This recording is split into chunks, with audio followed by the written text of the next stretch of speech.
E se alguém te der uma bofetada numa face, oferece também a outra. Uma jovem apaixonada tinha seu namorado que morava em uma outra cidade. E um dia resolveu fazer-lhe uma surpresa. Pegou o ônibus e foi até a sua cidade. Chegando lá, foi até o seu apartamento, tudo na surdina, sem contar, ia fazer uma surpresa. Chegando lá, a surpreendida foi ela, pois ao adentrar no apartamento, eis que ele estava com uma outra pessoa. Ao ver aquela cena, ele, abraçado e beijando outra, simplesmente virou as costas e voltou para a rodoviária. Nem quis ficar num hotel. Ao chegar na rodoviária, chorosa, com os olhos vermelhos, pois durante todo o caminho chorara, passou numa banca de revistas, pensou, vou pegar uma revista para distrair a cabeça, e também comprou um pacote de bolachas. Afinal de contas, pudera ter fome durante a viagem. E assim o fez. Chegando, sentou-se numa poltrona vazia e do lado tinha um senhor, muito simpático, cumprimentou-a quando sentou. E ela começou a ler a revista, foi lendo, lendo, lendo, até que sentiu fome. E resolveu comer a bolacha.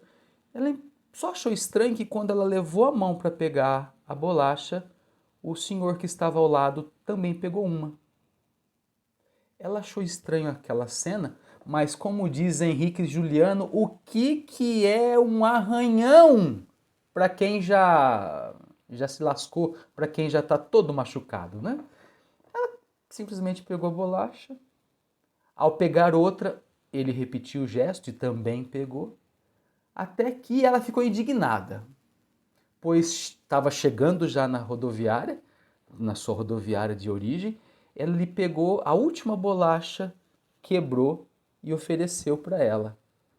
Ela, indignada com aquilo, simplesmente olhou de cara feia, pensou em lhe falar algumas verdades, mas afinal de contas já estava tudo tão machucado, para que mais uma briga, enfim. Simplesmente desceu do ônibus e foi para casa. No meio do caminho, ela foi mexer dentro de sua bolsa, eis que o pacote estava intacto. Saudações!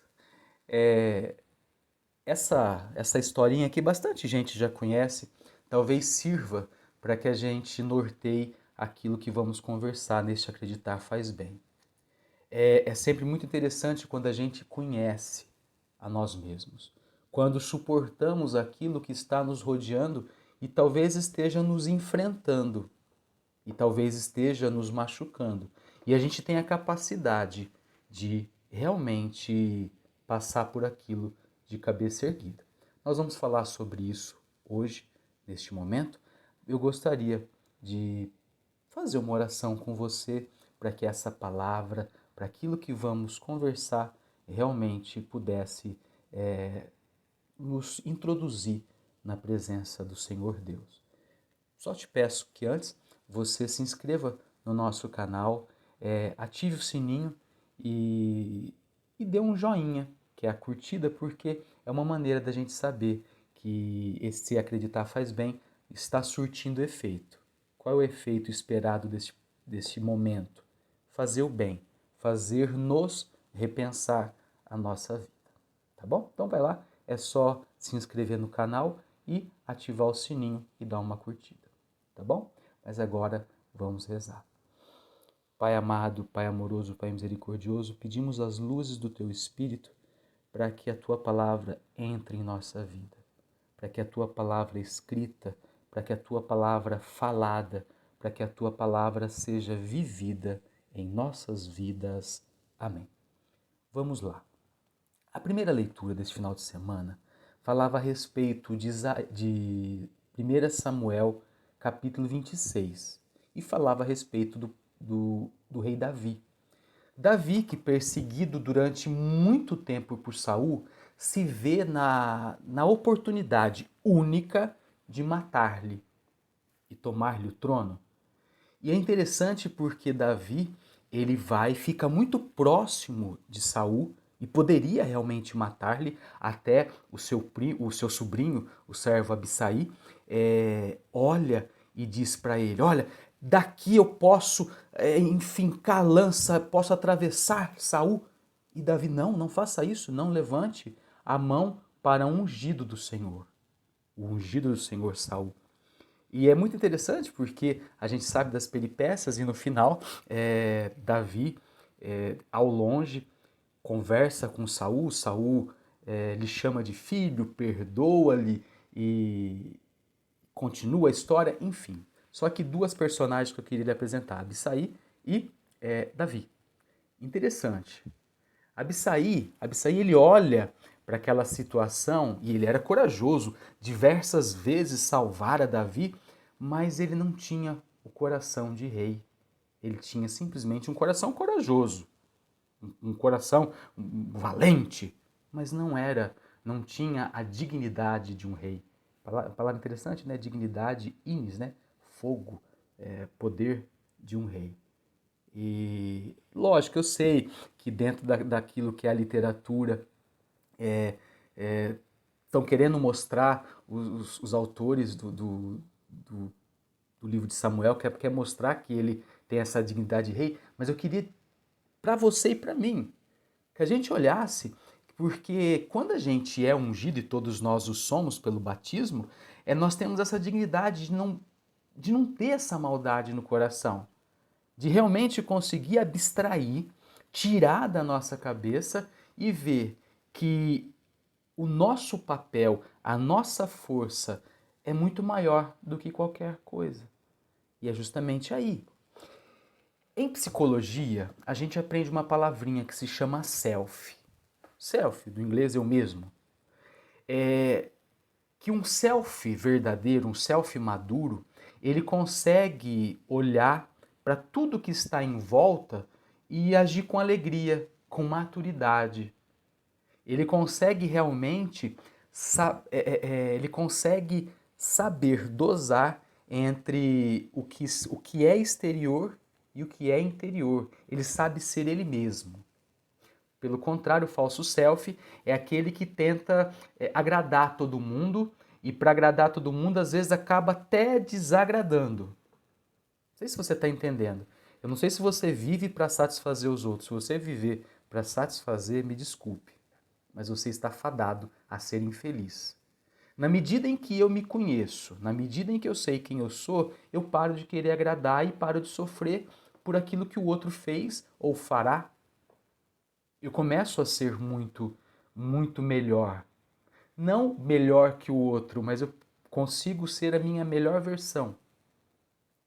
Talvez naquele ônibus, aquele senhor, ao ver que aquela jovem com os olhos vermelhos, que provavelmente não fosse maconha, podia ser lágrimas, choro, tristeza, ele podia ter falado: "Ô, moça, o que você está pegando bolacha no meu pacote?" Mas não, ele teve a dignidade. Ah, deixa ela pegar. Mas eu não consigo fazer isso. Então procure o seu self verdadeiro. Eu não consigo fazer. Eu não consigo. Mas peraí, você tem a dignidade de rei ou a dignidade de um valente que vive matando e morrendo?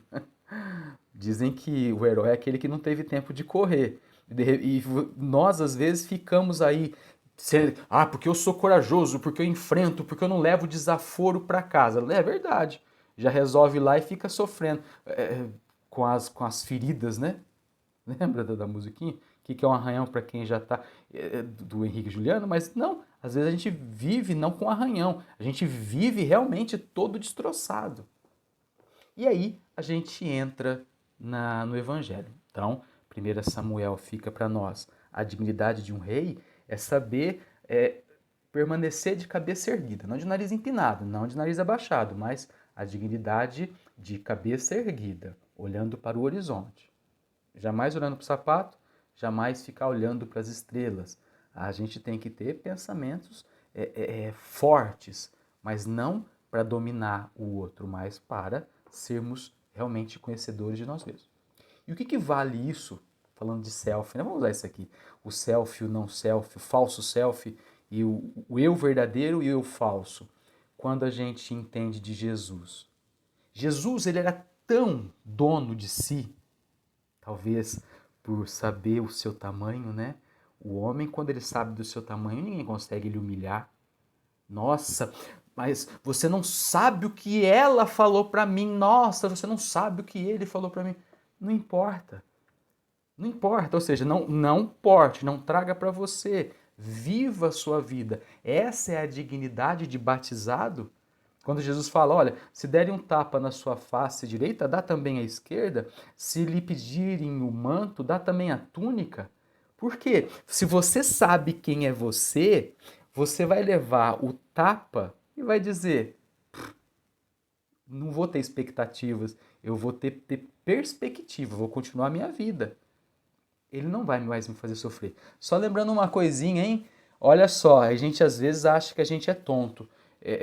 Às vezes a gente tem certeza de que a gente é muito trouxa. Porque Davi, quando recebe o perdão de Saul, nem precisava, né? Porque Saul começa a persegui-lo por inveja. Davi, ao invés de ficar vivendo com Saul, vai lá para o campo dos filisteus e lá fica, até que Saul morra. Davi era ungido, Saul era ungido, mas não dava para ficar mais junto devido à inveja que Saul tinha de Davi. E ele consegue continuar a vida dele. Aí, talvez a gente descubra algumas coisas para a nossa vida enquanto cristãos. Se aquele meu irmão, aquela minha irmã, aquele meu cunhado, me fez mal, me faz mal, lógico, eu vou ter que passar. Olá, tudo bem? Almoçar. Olha, eu tenho que ir, tenho compromisso. Não preciso ficar lambendo, não preciso ficar morando na casa dele, mas encontros teremos, encontro faremos, mas não preciso ficar me desgastando. Por quê? Se eu conheço a mim mesmo, eu vou olhar para o outro e ficar na paz. Esta é a grande dignidade de sermos cristãos. Já que ele pediu a capa, dei o manto, eu tenho a capacidade de comprar outro. Se ele me deu um tapa nessa face, se eu der o outro, talvez simplesmente a dignidade seja dizer assim, olha, a gente não consegue viver no mesmo lugar. É tapa sobre tapa, é tapa em cima de tapa, né? Então, puxa vida. Será que a gente não está, às vezes, querendo ser melhor que o outro, por isso que não consegue ouvir o que ele está dizendo? São algumas coisas para a gente aprender. Quando Jesus diz assim, se amais somente aqueles que vos amam, que sentido terá a tua vida? Porque realmente, amar quem ama a gente é fácil. Amar quem critica a gente, aí sim é dignidade. É saber o fogo que eu tenho, saber, não fogo Não, você entendeu, né? Saber a dignidade, o espírito que eu tenho. E aí sim, ser feliz. Por favor, abaixe sua cabeça. Vamos rezar para que todo julgamento que você tem, toda tristeza que você carrega, pela força do Deus vivo, tudo aquilo que você talvez ainda carregue como ferida, como arranhões, seja cicatrizado. Fica lá, né? Fica lá, cicatriz, para você lembrar o que doeu um dia. Pode não doer, mas doeu. Então não vou mais fazer aquilo, não estarei mais daquele jeito que eu estava com fulano. Mas não preciso também, não dói mais. Cicatriz não dói. Geralmente não dói. Se estiver doendo, porque não cicatrizou direito. E aí está a dignidade. Abaixe sua cabeça e vamos rezar. Pai amado, Pai misericordioso, Pai misericordioso. Pai misericordioso, ensina-nos também a sermos misericordiosos, especialmente para aqueles que nos fizeram mal, aqueles que nos traíram, daqueles que nos separamos, daqueles que tivemos que levantar a cabeça porque nossa vontade era simplesmente de parar.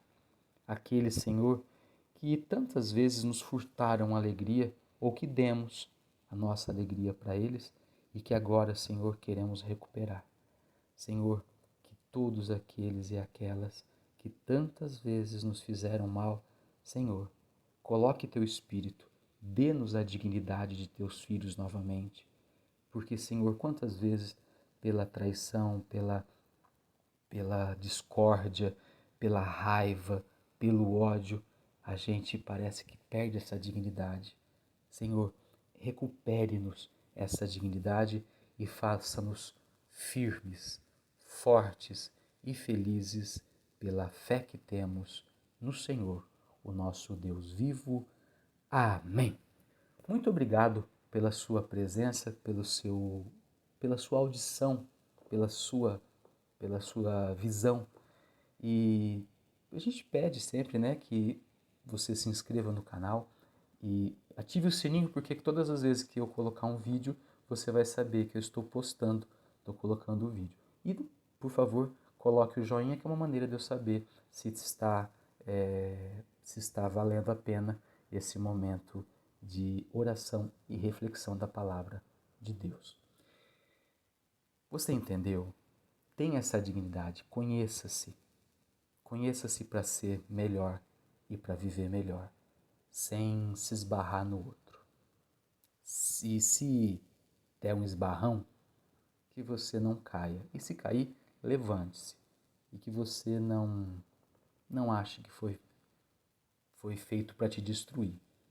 Porque às vezes não, né? Para quem tem essa dignidade de filho, tudo aquilo que vem de mal vem para nos ensinar a sermos fortes. Uma ótima semana para você. Um beijo no seu coração. Acreditar faz bem.